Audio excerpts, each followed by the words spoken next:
Video like जरूर कर लीजिए और ऐसे वीडियो लगातार फ्री में पाने के लिए चैनल को तुरंत सब्सक्राइब कर लीजिए और बेल आइकन को जरूर टैप कर लीजिए ताकि आगे भी सारे वीडियो आपको मिलते रहे। यूट्यूब में फॉलो करते हैं तो प्लीज ये वाला फ्री टेलीग्राम चैनल जरूर ज्वाइन कर लीजिएगा। सारे नोटिफिकेशन सारे अपडेट यहीं पे आते हैं, ध्यान रखिए। नमस्कार दोस्तों, हिस्ट्री के एक और लेक्चर में आपका स्वागत है। 200 क्वेश्चनों की प्रैक्टिस हो गई।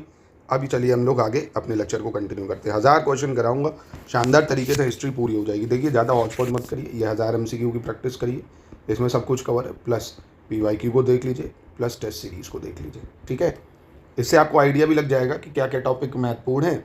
वो तो सारे कवर हो ही जाएंगे। साथ में अगर आप थ्योरी पढ़ रहे हैं जहाँ से या SCS के स्टडी मटेरियल से, तो फिर उन टॉपिक को वापस से रिवीजन कर लीजिएगा जिनमें समस्या आ रही है, ठीक है। चलिए फिर बिना देरी के पहला सवाल, जो प्रेस एक्ट आया था 1835 का, 1835 का प्रेस अधिनियम, उसके संदर्भ में कौन सा कथन सही होगा।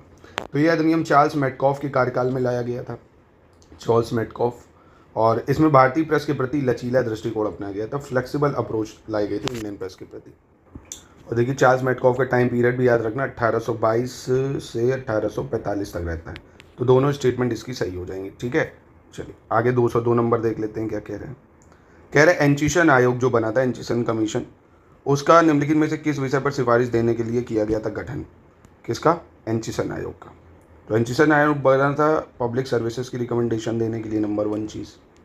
और दूसरा, इसका टाइम पीरियड भी पूछ सकता है। तो एंचिसन कमीशन या एंचिसन आयोग 1886 में बना था। मैं आपको इसमें ऐड कर रहा हूँ एक चीज़ और, इस टाइम गवर्नर जनरल कौन था, ठीक है। या वॉइसरॉय अगर होगा तो बताइए वॉइसरॉय कौन था, ठीक है। आपको पता तो होगा ना भाई, गवर्नर जनरल कब तक था और वॉइसरॉय कब तक था, है ना। तो बताइए गवर्नर जनरल होगा या वॉइसरॉय होगा, अगर होगा तो कौन होगा। व्यक्तिगत सत्याग्रह के संदर्भ में निम्नलिखित कथनों पर विचार करना है, ठीक है। इंडिविजुअल सत्याग्रह के संदर्भ में कौन सा कथन इसमें से सही होगा। इसे दिल्ली चलो आंदोलन के नाम से जाना गया, it was known as Delhi Chalo movement. और Jawaharlal Nehru became the first satyagrahi. देखिए, पहली चीज़, इंडिविजुअल सत्याग्रह मूवमेंट को याद रखना, महात्मा गांधी ने लॉन्च करा था 1940 में, ठीक है। कब? 1940 में लॉन्च करा था। और यहाँ पे दिल्ली चलो मूवमेंट में आपको दो चीज़ें दिखेंगी। एक तो सुभाष चंद्र बोस ने 1943 में दिल्ली चलो मूवमेंट डाला था, और इंडिविजुअल सत्याग्रह के दौरान जो महात्मा गांधी थे, इन्होंने भी भाई दिल्ली चलो मूवमेंट चलाया था इंडिविजुअल सत्याग्रह में। तो पहला स्टेटमेंट तो सही है। और फर्स्ट सत्याग्रही जवाहरलाल नेहरू ना होकर विनोबा भावे थे। कौन थे? विनोबा भावे, ये आपको पता होगा। तो यहाँ पे पूछ रहा था ना कौन सा सही नहीं है, तो दूसरा स्टेटमेंट सही नहीं है, पहला स्टेटमेंट सही हो जाएगा, ठीक है। चलिए आगे बढ़ते हैं, 204 नंबर प्रश्न देख लेते हैं। 204 क्या कह रहा है इसमें, निम्नलिखित को कालानुक्रम यानी क्रोनोलॉजी में लगाना। First round table conference, second round table conference, communal award, Karachi session of Congress. तो ये बहुत ज़्यादा इंपॉर्टेंट सवाल है और मैं इसको पीछे डिस्कस कर चुका हूँ और मैं चाहता हूँ इसका जवाब हमारी जो जनता जनार्दन है वो दे, ठीक है। देखते हैं जनता जनार्दन क्या उत्तर देती। तो वीडियो को पॉज करिए और कमेंट में अपना क्रोनोलॉजी लगा दीजिए, देखते हैं कितने लोग सही उत्तर दे पाते हैं। अगला, गणेश्वर जोधपुर संस्कृति नाम किस स्थल से प्राप्त साक्ष्यों को दिया गया है। The name Ganeshwar Jodhpur culture has been given to the evidence obtain from which places. तो इसका सही उत्तर क्या हो जाएगा। तो गणेश्वर जोधपुर संस्कृति का नाम खेत्री एरिया जो है राजस्थान का, खेत्री, वहाँ से मिलता है, ठीक है। फिर कह रहे हैं निम्नलिखित में से कौन प्रस्थानत्रय में सम्मिलित नहीं है। प्रस्थानत्रय में नहीं आता इनमें से कौन। तो ये एंशिएंट हिस्ट्री का सवाल है हमारा। प्रस्थानत्रय में ये 3 आते हैं, भगवद गीता, ब्रह्मसूत्र, उपनिषद, ठीक है। वेद नहीं आते प्रस्थानत्रय में, भगवद गीता, ब्रह्मसूत्र, उपनिषद। अब आपने वेदात्रय भी पढ़ा होगा और बुद्धिज्म में त्रिरत्नास पढ़ा होगा, है ना। ये भी बहुत इंपॉर्टेंट हो जाते हैं बुद्धिज्म के ना। जैनिज्म में त्रिरत्नास है, क्योंकि बुद्धिज्म में 3 ज्वेल्स पढ़े होंगे आपने, 3 ज्वेल्स बोलते हैं जिनको, है ना। तो वेदात्रय, त्रिरत्नास और 3 ज्वेल्स, इनको क्या बोलते हैं, इनको जरूर देखना। जैसे त्रिरत्नास की मैं बात कर लूँ तो right faith, right knowledge, right conduct होता है। 3 ज्वेल्स ऑफ बुद्धिज्म आपको पता होगा भाई, बुद्ध, धम्म, संघ है। और वेदात्रय में अथर्ववेद को हटा दो, यानी ऋग्वेद, यजुर्वेद, सामवेद, ये वेदात्रय है। फिर कह रहा है चंगेज खान के अधीन मंगोलों ने भारत पर आक्रमण किसके शासनकाल में किया था। तो बेहद आसान सवाल और महत्वपूर्ण भी, कि चंगेज़ खान ने आक्रमण भारत में कब करा। तो सबसे पहले इसका आक्रमण भारत में होगा 1221 में। उस टाइम इल्तुतमिश का शासनकाल होता है। किसका होता है? इल्तुतमिश का शासनकाल। और इन सभी का टाइम पीरियड जरूर याद रखो। जैसे इल्तुतमिश तो था ही भाई 1211 से 1236 तक, है ना। इसी के टाइम में चंगेज़ खान ने आक्रमण करा था। बलबन की बात करें अगर, तो बलबन का टाइम पीरियड रहता है 1266 से 1286, कई जगह 87 भी लिखा होता है। फिरोज तुगलक की बात कर लें तो ये 1325 से 1351 फिरोज शाह तुगलक रहता है। मोहम्मद बिन तुगलक की बात करें तो ये उसके बाद आता है, 1351 से 88। पहले फिरोज शाह तुगलक होता है, फिर मोहम्मद बिन तुगलक। अगेन एक चीज़ मैं आपको रिपीट करा दे रहा हूँ, दिल्ली सल्तनत के जितनी भी डायनेस्टी हैं, स्लेव, खिलजी, तुगलक, सैयद, लोधी, इनके सारे राजाओं को लर्न जरूर कर लेना, ठीक है, बहुत ज़्यादा महत्वपूर्ण है। निम्नलिखित में से कौन महाभारत के तेलुगु अनुवादों के लिए विख्यात है? इनमें से महाभारत का तेलुगु जो अनुवाद है वो किसने करा है? तो इसका सही उत्तर क्या हो जाएगा? एक तो नन्यन है और दूसरा टिक्कन है। नन्यन और टिक्कन, नन्यन टिक्कन, एकदम फैक्चुअल सवाल है, रटना पड़ेगा, नन्यन और टिक्कन। अगला सवाल है, दीवारों में कीमती पत्थर या रत्नों को जोड़ने के लिए पित्रा-ड्यूरा तकनीक का उपयोग कहाँ किया जाता था? Pietra dura technique use to inlay precious stone और जेम इनटू वॉल्स। तो इसका इस्तेमाल कहाँ करते थे हम लोग? इसका सही उत्तर क्या होगा? इंडो इस्लामिक आर्किटेक्चर, ठीक है, इंडो इस्लामिक आर्किटेक्चर जो आएगा, मुगल्स वगैरह वो लोग यूज़ करेंगे। हेस्टिंग ने कलकत्ता मदरसे की स्थापना कहाँ की थी? वॉरेन हेस्टिंग ने कलकत्ता मदरसा कहाँ इस्टेब्लिश कर, मतलब कब इस्टेब्लिश करा था? 1781 में। कब करा था? 1781 में, क्योंकि वॉरेन हेस्टिंग का टाइम पीरियड ही 1773 से 1785 तक था। इसके बाद अगला 211 नंबर प्रश्न कह रहा है कि इनमें से कौन सा सही मैच नहीं कर रहा है, ये आपको बताना है। इसमें से 10 कुमार चरित्र, दांडी, विक्रमांक देव सहित चरित्र, संध्याकार नंदी, नव साहसांग चरित्र, पद्मगुप्त। तो यहाँ पे देखिए जो विक्रमांक देव चरित्र है, ये कश्मीरी पोइट जो बिल्हन थे, बिल्हन है ना, BILHAN, बिल्हन, इन्होंने लिखी थी। याद रखना, पूछ सकता है ना, काफ़ी इंपॉर्टेंट है ये। तो बिल्हन ने लिखी थी इसको। बाकी 10 कुमार चरित्र दांडी और नव समसंग चरित्र पद्मगुप्त, ठीक है, तो यानी दूसरा गलत हो जाएगा यहाँ पे। चलिए अगला 212, ऋग्वेदिक समाज के संदर्भ में निम्नलिखित कथनों पर विचार करना है, कौन सा कथन सही होगा? जहाँ समाज की सबसे छोटी इकाई विष थी और दीर्घ काल तक अविवाहित रहने वाली महिला को क्या कहते थे? वहतु कहा जाता था। क्या कहा जाता था? वहतु। इनमें से सही कथन कौन सा है? तो देखिए यहाँ पे दोनों गलत हैं, क्योंकि स्मॉलेस्ट यूनिट जो सोसाइटी की थी सबसे छोटी, वो क्या थी? कुल थी। क्या थी? कुल थी, पहली चीज़। और जो महिला अनमैरिड रहती थी उसको क्या कहते थे? अमाजू कहा जाता था। क्या कहा जाता था? अमाजू कहा जाता था। तो ये दो चीज़ें ज़रूर याद रखो। इसके बाद है निम्नलिखित में से कौन सा युग्म सही नहीं है? Which of the following is not correctly match? तो इनमें से कौन सा सही नहीं है? फ़कीर रेबेलियन और रेवल्ट ऑफ ट्रेवेनकोर, कूका मूवमेंट और चेरो रेबेलियन, ये उसके लीडर हैं। तो यहाँ पे देखिए जो कूका मूवमेंट है, ये अचल सिंह नहीं, ये गुरु राम सिंह जो थे उनके द्वारा चलाया गया था। गुरु राम सिंह, ठीक है, गुरु राम सिंह। फ़कीर रेबेलियन अपना मंजू शाह हो गए, मजनू शाह, और ट्रेवनकोर वेलुथम्पी, चेरो विद्रोह भूषण सिंह, ठीक है। अब इनका देखिए समय भी आपसे क्रोनोलॉजी में हो सकता है लगाने को आ जाए, तो समय भी याद रखो भाई। ये 1776 से 77 में चलता है। रिवोल्ट ऑफ ट्रेवनकोर काफ़ी लेट में आएगा, 1809 में। कूका मूवमेंट और लेट चलेगा, 1870 के दशक में, 1870-72 के आसपास। चेरो रेबेलियन ये 1857 में चलता है, ठीक है। चलिए इसके बाद है निम्नलिखित में से कौन सा सही सुमेलित है, ये बताना है, कौन सा सही मैच कर रहा है। Abhinav Bharat society, Arvind Ghosh, Anushilan Samiti, VD Savarkar, Swaraj party, CR Das, Indian republican army, SN Sanyal.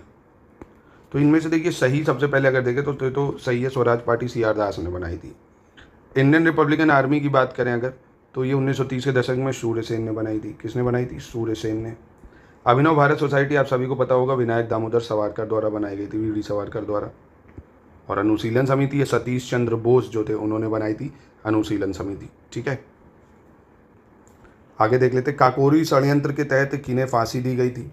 Who were hanged under the Kakori conspiracy case. तो सबसे पहले काकोरी कंस्पायरेसी केस का टाइम पीरियड बताओ। इससे पहले के जो हम लोग ने लेक्चर करे, मैं उसमें कई बार आपको बताया, तो इसका पहली चीज़ तो उत्तर दो। पार्टिसिपेट किया करो दोस्तों, तभी थोड़ा कम से कम रिकॉल होंगी चीज़ें। क्या ही कुछ बुराई तो है नहीं उसमें, कुछ चला जाएगा क्या? आपको और चीज़ें अच्छे से लर्न नहीं होंगी। तो बताइए किसको किसको मतलब फांसी दी गई थी इसमें? बहुत ही आसान है और पूछा जा चुका है। एक तो राम प्रसाद बिस्मिल थे, चंद्रशेखर आज़ाद थे, आज़ाद हैं आज़ाद रहेंगे वाला काम था, उनको पकड़ा ही नहीं गया। रोशन सिंह, राजेंद्र लहड़ी, ठीक है, इनको फांसी दी गई थी, राम प्रसाद बिस्मिल, रोशन सिंह और राजेंद्र लहड़ी को। चलो अगला है 216, इसमें आपको सही बताना है, कौन सा सही होगा। सत्यशोधक समाज की स्थापना ज्योतिबा फुले ने की। ज्योतिबा फुले ने राजा बली को अपने आंदोलन का प्रतीक बनाया। इन्होंने संस्कृत हिंदुत्व का विरोध किया या अपोज संस्कृत हिंदुत्व। कौन सा सही है? तो चारों सही हो जाएंगे, मतलब तीनों सही हैं इसमें। अगला प्रश्न देखते हैं, कह रहा है आर्य समाज के संदर्भ में निम्नलिखित कथनों पर विचार करना है। इसमें मूर्ति पूजा का विरोध किया गया था, यह पुनर्जन्म और मोक्ष को मान्यता देता है, और इसमें अवतारवाद को मान्यता दी गई है, यानी आइडोलरिटी को अपोज करता है और रिकॉग्नाइज करता है रीबर्थ सैल्वेशन को। Incarnation was recognised. तो देखिए इनमें पहला दूसरा सही है, ठीक है, तीसरा गलत हो जाएगा। इनकारनेशन अवतारवाद को मान्यता नहीं दी गई। और आर्य समाज की स्थापना कब हुई थी? 1875 में स्वामी दयानंद सरस्वती के द्वारा। तो ए ऑप्शन इसका सही हो जाएगा। अगला है, निम्नलिखित में से कौन कानपुर बोल्शेविक षड्यंत्र केस से संबंधित है? कानपुर बोल्शेविक कंस्पायरेसी केस से कौन संबंधित होगा इनमें से? ये आपको बताना है। ऐसे डांगे, मुजफ्फर अहमद और नलिनी गुप्ता। तो इसके चारों सही हो जाएंगे, ठीक है। अगस्त प्रस्ताव में क्या प्रावधान शामिल थे ये बताना है आपको। अगस्त प्रपोजल जो 1940 में आया था, इसमें क्या क्या प्रावधान शामिल थे? भारत के लिए डोमिनियन स्टेटस, युद्ध सलाहकार परिषद की स्थापना, इसमें भारतीयों को भी लिया जाएगा, और द्वितीय विश्व युद्ध के बाद संविधान सभा का गठन, constitutional assembly after world war 2। तो बिल्कुल तीनों स्टेटमेंट इसके सही हो जाएंगे। अगला कह रहा है, भारत में सहायक संधि की पद्धति लागू किसने की थी? सब्सिडरी अलायंस सिस्टम, जो आपको पता होगा कौन लाया था? लॉर्ड वेल्सेली लाया था। 1798 से 1805 तक इसका टाइम पीरियड था, इसी बीच ये लाया था, ठीक है, लॉर्ड वेल्सेली सब्सिडरी अलायंस ट्रीटी। अब निम्नलिखित में से कौन सही सुमेलित है ये बताना है आपको। 221 में कौन सा सही मैच कर रहा है? विनय पिता का दर्शन से जुड़े विषय, यानी टॉपिक रिलेटेड टू फिलॉसफी। सुत्त पिता का बुद्ध की शिक्षाएं। अभिधम पिता का बौद्ध मठ में रहने वाले लोगों के लिए नियम, यानी rules for the living in Buddhist monasteries. तो देखिए यहाँ पे सिर्फ सुत्ता पिता का सही है, जिसमें टीचिंग ऑफ बुद्धिज्म बताई गई, बुद्ध की शिक्षाएं। क्योंकि विनय नाम से पता चल रहा, विनय भाई किसी से विनय करना, विनती करना। तो विनय पिता का में क्या था? रूल्स वगैरह थे, है ना, जो बुद्धिस्ट मॉन्क थे उनके रूल्स वगैरह दर्शाए गए थे। और अभिधम्म पिता का में क्या था? ये बुद्धिस्ट की फिलॉसफी थी, दर्शन से जुड़े वगैरह जो विषय थे वो थे, ठीक है। तो याद रखना महत्वपूर्ण है, यानी इसका जो है सिर्फ भी सही था। अब अगला 222, महायान परंपरा के संदर्भ में कौन सा कथन सही होगा ये आपको बताना है। इसमें निर्वाण के लिए व्यक्तिगत प्रयास के स्थान पर मुक्तिदाता की कल्पना की गई है, और ये स्वयं को थेरावादी भी कहते हैं। कौन सा सही नहीं है ये बताना है।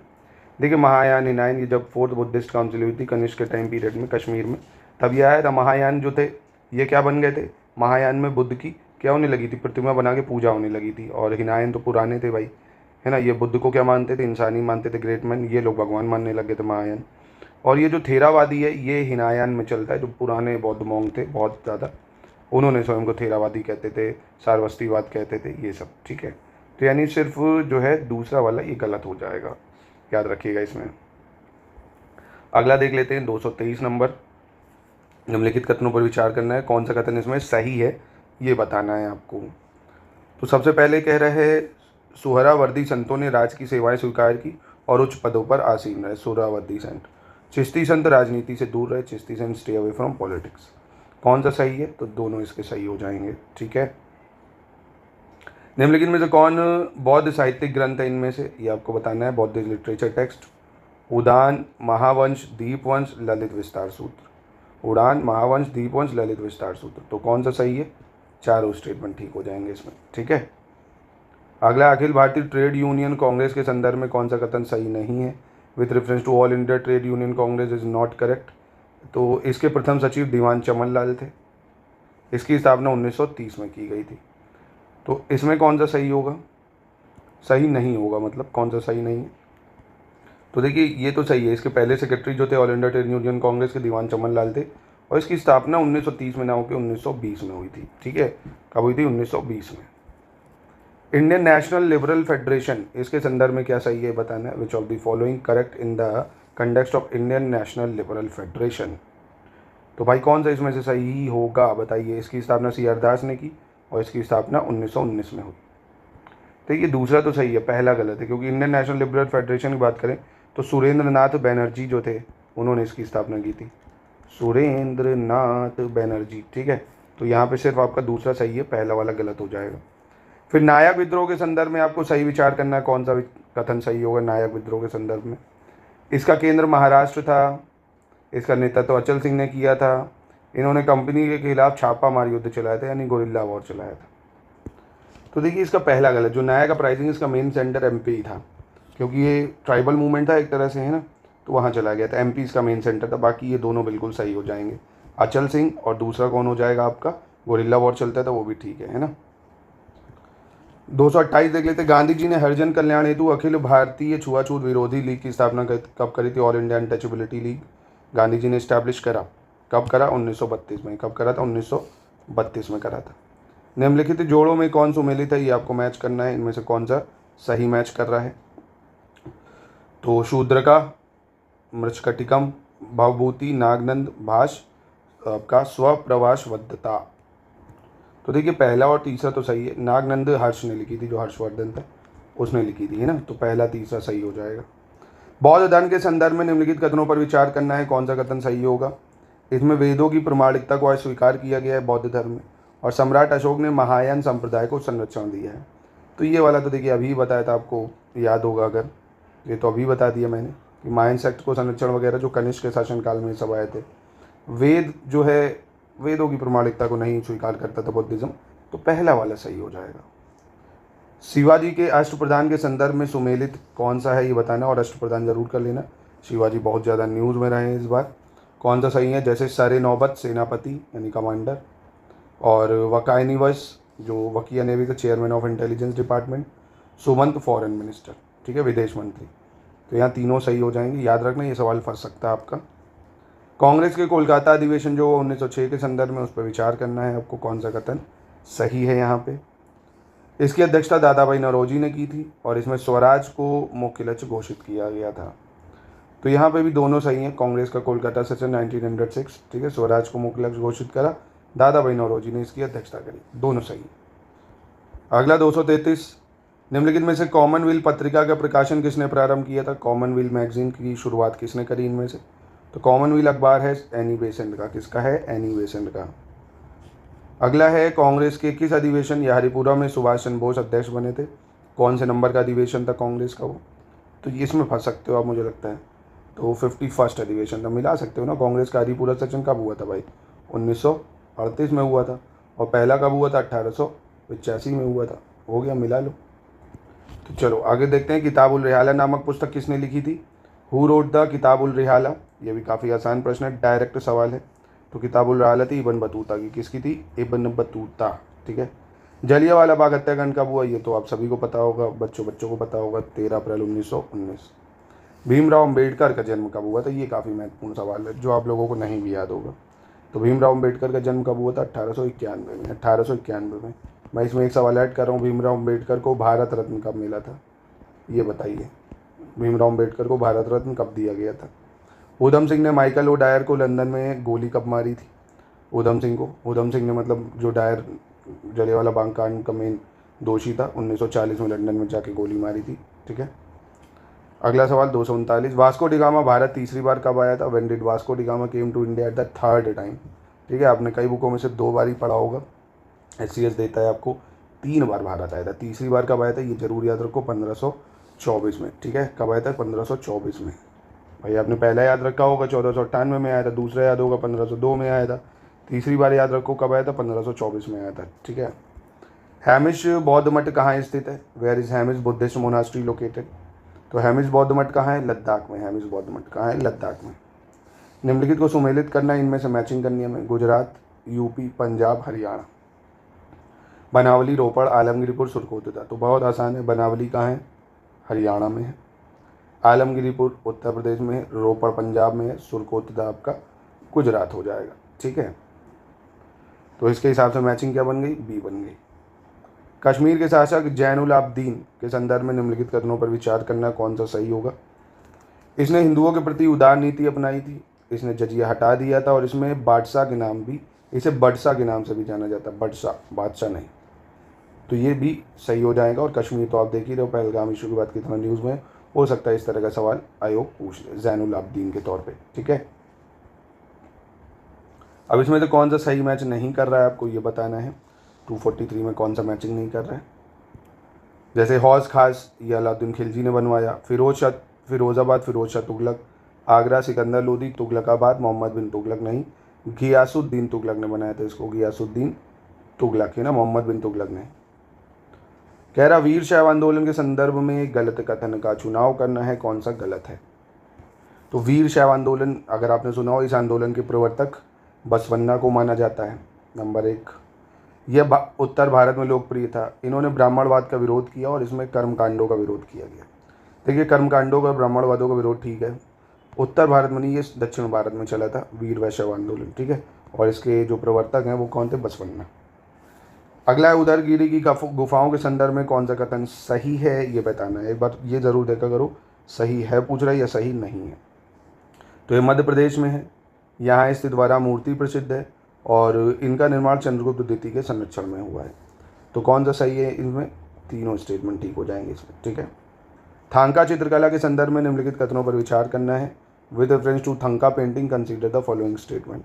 तो इसमें से कौन सा सही हो जाएगा थंका पेंटिंग के लिए। इसका संबंध बौद्ध धर्म से है या प्राकृतिक और खनिज रंगों से बनाई जाती है। थंका पेंटिंग किससे बनाते हैं, प्राकृतिक और जो खनिज रंग होते हैं उससे। बिल्कुल दोनों स्टेटमेंट सही हो जाएंगे, यहाँ पे सी हो जाएगा 246 का। अगला कह रहा है इनमें से कौन सा सही सुमेलित है, which of the following is correctly match. Nako मठ उत्तराखंड और सिप्तुक मठ सिक्किम, घूम मठ पश्चिम बंगाल, घनकर मठ अरुणाचल प्रदेश। देखो भाई, नाको मोनास्ट्री हिमाचल प्रदेश में है, स्पीतुक मोनास्ट्री लेह लद्दाख में है, घूम मोनास्ट्री वेस्ट बंगाल, ठीक है। धनकर मोनास्ट्री की बात करें, ये भी आपकी हिमाचल प्रदेश में है, ठीक है। चलो अगला है Hoysala monuments are found in. Hoysala जो स्मारक है वो कहाँ पाए जाते हैं, मतलब कहाँ पाए गए हैं या पाए जाते हैं। तो इसका सही उत्तर क्या हो जाएगा, Halebid and Belur. Halebid and Belur Hoysala monuments. और होशाला डायनेस्टी का फाउंडर कौन था भाई, ये भी याद रखो, नृपा कामाटू। नृपा कामाटू होशाला डायनेस्टी के फाउंडर थे। इनको साला भी बोलते थे, साला, ठीक है। वही कर्नाटक वगैरह में इसकी स्थापना हुई थी, ठीक है। धर्म सभा के संदर्भ में निम्नलिखित कथनों पर विचार करना है। विथ रेफरेंस टू धर्म सभा कंसीडर द फॉलोइंग स्टेटमेंट। इसकी स्थापना राधाकांत देव ने की थी। इसने पाश्चात्य शिक्षा का समर्थन किया था, वेस्टर्न एजुकेशन का। इसने सती प्रथा की समाप्ति के प्रयासों का विरोध किया था, यानी it oppose effort to abolish sati practice. तो इसमें से कौन सा सही होगा, चारों ही सही है। देखिए कारण क्या था, राधाकांत देव ने इसको बनाया था। ये जो इधर आर्य समाज ये सब बन रहा था ना, इधर ब्रह्म समाज, ये लोग अपोज कर रहे थे इन सबको। तो इन लोग ने इसको शुरू करा कि वेस्टर्न एजुकेशन ठीक है और सती प्रथा नहीं हटनी चाहिए, ये सब कारण थे। विधवा पुनर्विवाह की दिशा में कार्य करने वाले लोगों में कौन शामिल है। Those working towards widow remarriage include Vishnu Shastri Pandit और करशन दास मूलजी, DK कार्वे। तो इसका सही उत्तर क्या हो जाएगा, चारों मतलब तीनों ही सही हो जाएंगे, ठीक है। ये तीनों ही विधवा विवाह को समर्थन दे रहे थे। तो आज के लेक्चर की यहीं समाप्ति करते हैं, मिलते हैं नेक्स्ट वीडियो में। और एक मैं क्या करूँगा, आपको संपूर्ण पापा वीडियो दे दूंगा। अभी आप एक मेरा काम करिए, मतलब मेरा क्या, अपने लिए करिए। ये डेली आप 50-50 कर रहे हो, ठीक है, पूरा करो। फिर अभी पूरा एक कंबाइन करके दे दूंगा, कंप्लीट रिवीजन। एक दिन बैठना, पूरा 500 का रिवीजन हो जाएगा। फिर उसके बाद 500 नए चलाऊँगा, एक एक करके। फिर पूरा एक ही दिन बैठना, पूरा पापा वीडियो देख डालना।